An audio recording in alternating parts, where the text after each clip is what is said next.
Nearly a half-decade later, after a Freeport man was shot to death, the suspect arrested in the case is convicted.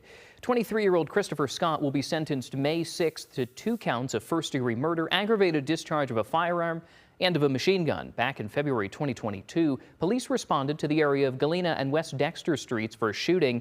There they found the victim, 24-year-old Montrell Scott, who had been shot several times and later died from his injuries. At the time, investigators believe the incident was gang-related. The suspect was arrested in May of that same year after a 3-month investigation.